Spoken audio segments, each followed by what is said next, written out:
ఇది నాది కాదు కవిత్వం, ఇది ప్రెస్ పీటీఐ రిపోర్ట్, ఇది సుప్రీంకోర్టు ఇచ్చింది. సో ఇవాళ ఎందుకు ఈ హడావుడి గత వారం రోజులు జరిగింది అంటే దానికి ఇప్పుడైనా మీకు ఆన్సర్ దొరికిందని నేను అనుకుంటా ఉన్నా.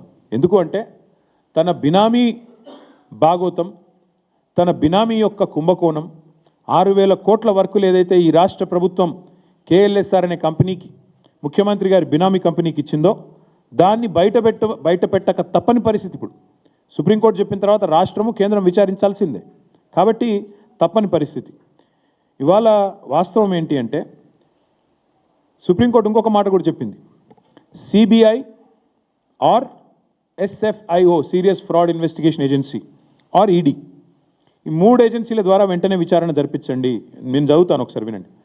The supreme court on January 23rd sought responses of the Center, Telangana, CBI, ED and SFIO on a plea seeking an independent probe into multi-crore corporate fraud involving alleged collusion of state authorities and a high-ranking member of the judiciary.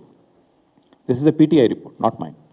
So point ఏంటంటే ఈ ఫ్రాడ్ను, ఈ బినామీ భాగోతాన్ని దాచడానికే గత వారం 10 రోజులు నానా తంటాలు పడి పాపం మిమ్మల్ని ఇబ్బంది పెట్టి మీరు రోడ్ల మీదకి వచ్చి మా నాయకులు, మా కార్యకర్తలు ఇబ్బంది పడి ఏం జరిగిందయ్యా ఇందులో అంటే ఇగో అసలు విషయం, ఈ దొంగని, ఆ కుర్చీలో కూర్చున్న దొంగని ఇద్దరు పరస్పరం తమ బినామీ భాగోతం బయటికి రాకుండా ఉండడం కోసమే దావోస్ నుంచి ఆదేశాలు ఇచ్చి మరి ఈ డ్రామా నడిపారు.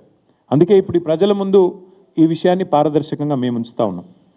ఈ దివాలా తీసిన కంపెనీకి 6,000 కోట్లు తెలంగాణలో వర్కులు ఎందుకు ఇచ్చారు, ఏ బేసిస్లో ఇచ్చారు, సూటిగా మేము అడుగుతా ఉన్నాం. వెంటనే ప్రభుత్వం సమాధానం చెప్పాలని చెప్పి కూడా డిమాండ్ చేస్తూ ఉన్నాం.